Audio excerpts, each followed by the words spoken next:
Anybody who's watched any of my videos is very clear that I'm not very good at Redstone.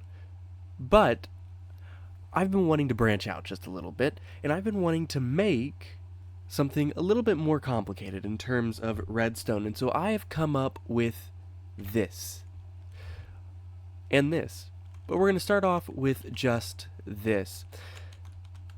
See, I was needing something to act as a sort of keypad of sorts, and this is what I came up with. It's not a perfect solution, but it does seem to be working. So if we just imagine this is 1 through 9 plus 2 extras here, perhaps eventually I'll figure out how to make this an accept and this one a clear, or vice versa. But this is what we can see. It kind of works as a number pad. Now, we're going to look back here. It is kind of a mess, but it does actually work. So let's say we wanted a 1. Put a book in 1. There we go. 2. There's number 2. 3. So on and so forth. You'll notice that each one of these actually works independently, which was the biggest problem for me because it's such a confined space. How do I make it to where each one can work independently without messing with the other? But the question is, what am I going to be doing with all of this? And the answer lies right there.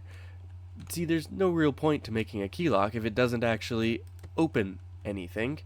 And I want it to be able to open this. Now, I'm showing everybody this just because I hope maybe you have some suggestions as to how I can make it a little bit better.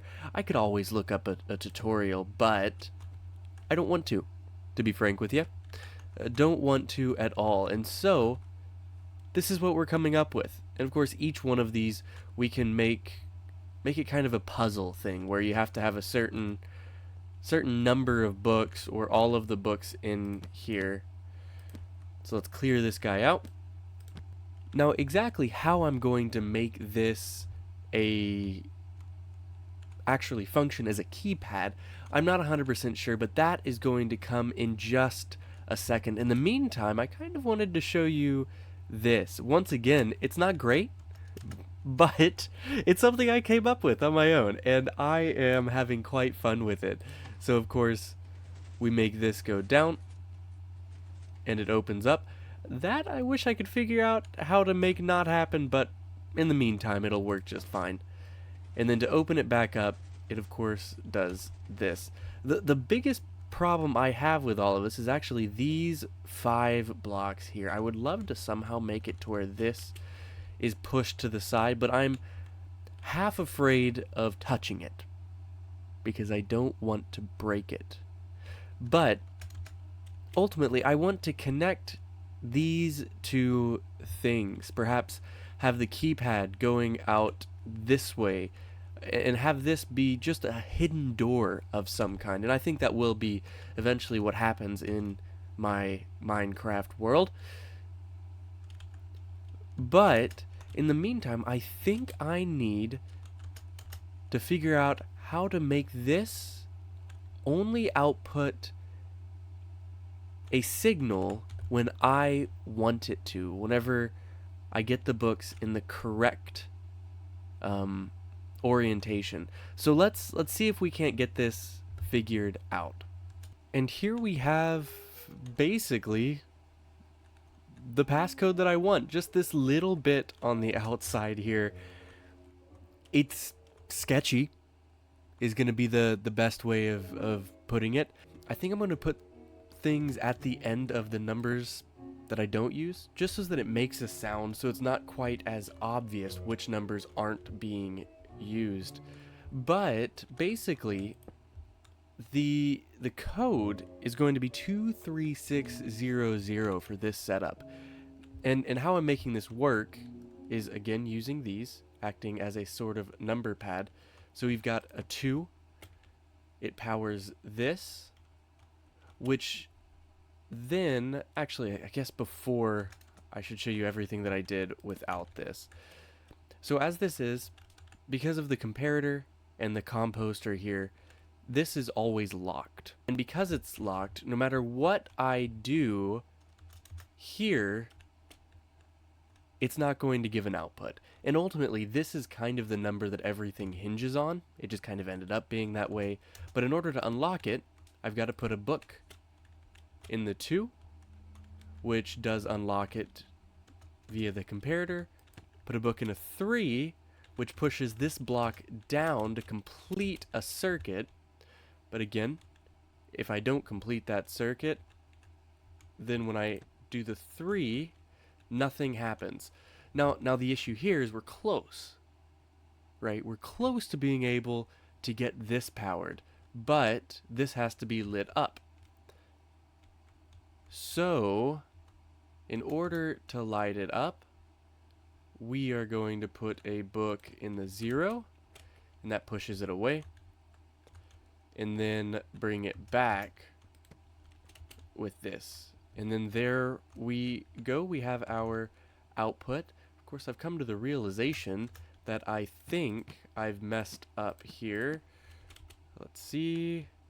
Oh, no, it does work. Now, let's see what happens if I do something like this. Still nothing. So basically, it needs to all be in the correct order. Boom, boom, boom, boom, boom. And that didn't work. Why did that not work? Oh, I think I have to wait a minute. There it goes. So now that I know that, let's see if that messes up anything. It doesn't seem to. Try it again. There we go. And then that, once I connect to this guy here, it will be a toggleable switch for my 3x3 piston door, which is a little bit ghetto in itself. And that will open and close it. After some extensive testing, I've come to find out that this is very easily broken. Now I've also added a little bit of a enter button here. So whenever I do this, that pushes out to see if it is correct. But the issue is how easily this thing can be broken. So let me give you a couple of examples here. Of course, we've got this guy, this guy, this guy. It's turned on, which means technically that's all that we need. It's kind of dumb. I have messed this up royally, but and there we go. Now we have this problem here of it not being lit when it's supposed to be. Exactly why that's happening, I have no idea. But it is fine. There it goes. And then finally, there's that. And I think I've just about got it figured out. I mean, I had to take out a duplicating number, which is a bit of a bummer, but you know, it is what it is. But the other issue is you can't actually see it right now, but I will go ahead and test it out. If I first take off this one, it doesn't seem like a huge deal, but it has unfortunately locked this repeater, which means no matter what I do, that block stays down. Of course, to fix it, I just have to do that and that, but kind of frustrating. But once again, I have added an enter, basically an enter button. Just add a little bit of complexity, just to make my life a little bit harder. But now it actually works. So we've got 2, 3, 6, and then unfortunately, just a single 0. Now, of course, how this works is using comparators and things that I truly don't understand. I was just putting things down. But it does seem to work quite well now. at least for now. We'll see how quickly I break it and then just have to start mining my way through.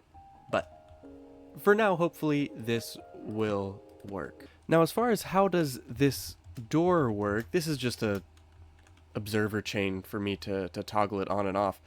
But it detects this and goes around. In fact, I think I probably should just make this an observer chain all the way around. Hold on a second. Let me try that. I'll be right back. This might break everything. Hopefully it doesn't.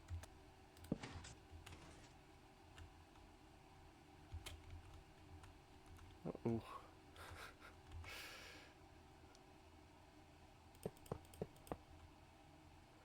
And I think I've broke everything.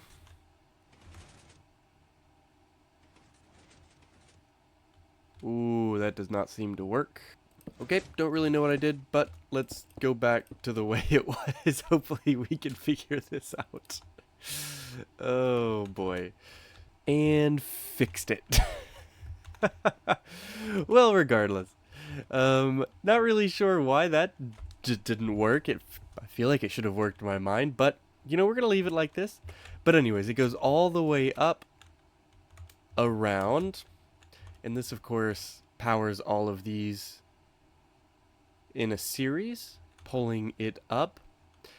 And then let's go ahead and get this thing started.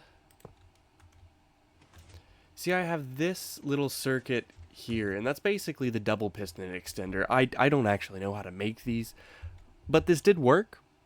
And this is part of the reason why we've got that extra little push and pull when it actually closes the door. But it just kind of relies on this timing. And I don't think... I know for a fact that there is a much, much better way to do it. But this is mine. I built this. And there's something quite satisfying in that, and I think it'll be even more satisfying when I'm able to connect all of this to one another.